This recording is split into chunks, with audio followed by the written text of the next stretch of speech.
Hi everyone, it's Chewy Docs.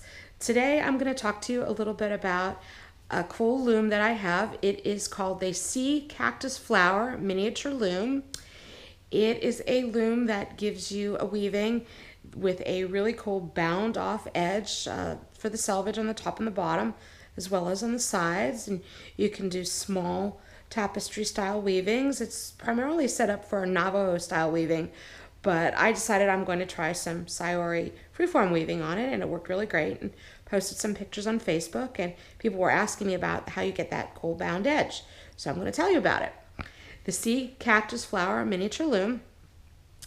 It is a loom that was created by a woman named Carolyn Spurgeon, and she wrote a book about how to use it. This book, Weaving the Navajo Way, is pretty much indispensable if you're going to have this type of loom. It is also really great because it talks a lot about different techniques for Navajo weaving, which is a more traditional tapestry style of weaving than what I've been doing. But the finishing techniques and the warping techniques are something that are all covered in this book. So props to her. If you're going to buy the loom, buy the book. And the loom has these really simple teeth on the top and the bottom, and that's how you wind your warp threads up and back, looping around, catching the thread around alternating teeth. That leaves you with these loops on the edge on the outside. And the way that you get the bound edge, which you can see on this weaving here, is by taking a edging cord that you twist and you twine it, and you catch it and you twine it underneath each thread and bring that to the front of the teeth so it rests on the front of the teeth. I use some cord that I've cabled. It's just some yarn that I've given some extra twist in the ply and then cable back on itself. You need about 2.5 to 3 yards for the whole twining on both sides. So you don't need a lot, but I make a little extra just in case. I use a fingering weight or lace weight, mostly a fingering weight for this. This is a 5/2 cotton that I've used as the warp threads. Anything much thicker than that and you can't get through these little narrow teeth on the miniature style loom. What's really cool about this loom is you decide how wide and how tall you want your piece, and you set these pegs. There are these really heavy duty springs that control the tension. So you set the peg, you pop the spring. This bar on the top is kind of a free-floating bar. It just rests on these pegs. There's holes drilled through it, and it just sits on top of there. This one's attached, and you set up the height that you want. You put the peg in, you slide the bar down, and then you take the other pegs and you mash this bar down against the spring till you get to the hole that's as close as you can get in there. So it's really tight, and you jam the pegs in there. And then you start warping.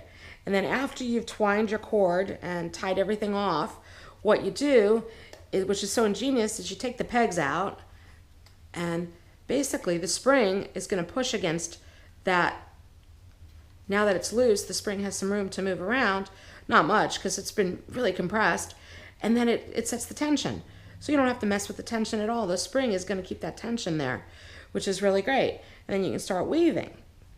The tools that you need to weave with the loom basically are a batten. This is what you're going to use to lift the various warp threads, and then pop them open to keep them open, and it'll make the shed to weave. You're going to need a shed stick, and what you do is they give you a couple different sizes. They give you 2 sizes because as you get tighter and tighter to the edge, you're going to need to use a smaller and smaller shed stick, eventually a piece of wire or something. And you are going to lift one shed, and it always stays up at the top, and that keeps that one shed open.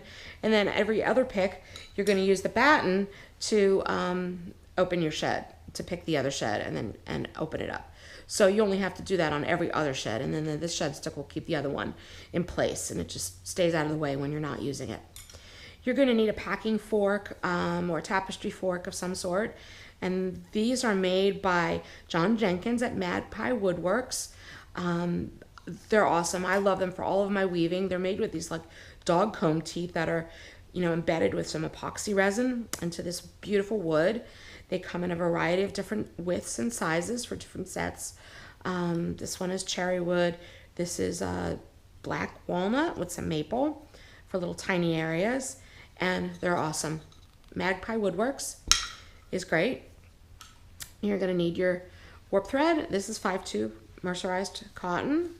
You can use Navajo warp, but you need to use a really skinny one for this miniature loom.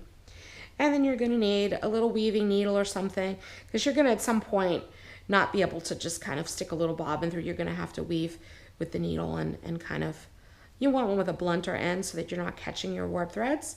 That needle. You're going to need some weaving thread of some sort, some yarn. I use a variety of different yarns and ribbons and all kinds of cool things. You can use plastic, you can use paper, whatever you want with freeform weaving, which is really great. So basically that is how you're going to, use this little loom. This is this little miniature loom, the Cactus Flower Loom. I'm not going to really go into the actual mechanics of the loom because Carolyn Spurgeon has this great book. Now, Cherry Creek Valley Farms is where you can purchase this. You can also purchase the loom at the Woolery. I think that Cherry Creek Valley Farms has a special on the loom right now. As of September 10th, 2016, for $155, you get the miniature loom, you get a batten, which is usually something that's not included if you just purchase the loom on its own. You're going to get some shed sticks with the book. The only thing that you're not going to get, and you get a carry bag. So it's a pretty good deal. And the only thing you're not going to get is you're not going to get the weaving fork. And you can use a table fork or you can purchase the weaving forks. And I know that they sell these weaving forks on their website as well.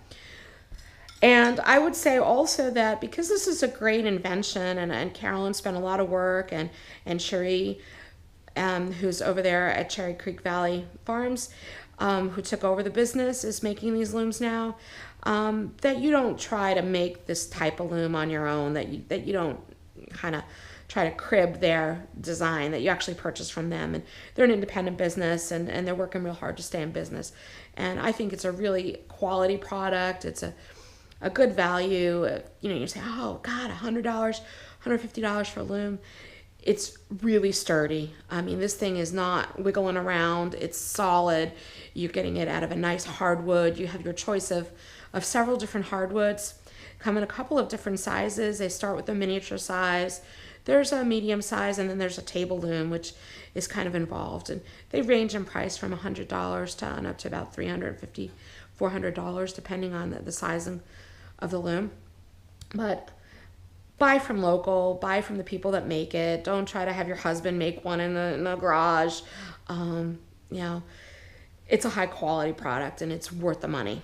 And basically you just are going to do a plain weave, or you can lift multiple warps at a time and do all kinds of funky things with it. But it's basically a simple weaving technique that you're going to use on this loom. And you can do all kinds of fun things.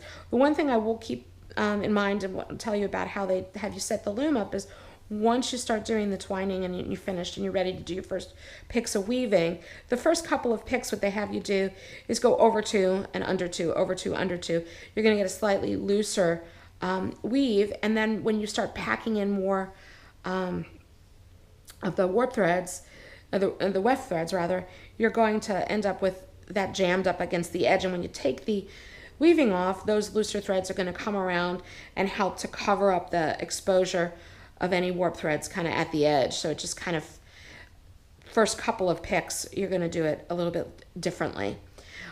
One thing that I do is that I weave some on this side. I go back and I set up my first couple of rows on this side, and then I start weaving in the middle, because once you get really tight to the end, you can't really get the batten in. You're having problems getting your shed stick in. You're going to be using a needle. It's easier to do that towards the middle where you have some room to hold and manipulate the threads, as opposed to trying to cram that in right up at the edge of the comb. So it's easier to do the first couple of rows on both ends first, and then work your way towards the middle a little bit. And then you can turn the thing over either way and weave from this side for a little while. If you want to work on that one, weave from that side for a little while. It'll fit in a bag. It's really light, but very sturdy. and you get some really cool effects. You can do traditional Navajo type weaving, tapestry weaving. You can do your own tapestry weaving, or you can do Sayori style freeform weaving. And you can get these cool little weavings, and they're all bound off and finished. When you're done, you're done. So it's kind of fun. See Cactus Flower Miniature Looms, Cherry Creek Valley Farms, Woolery. Look them up. Buy this loom. It's awesome. See you later. Bye.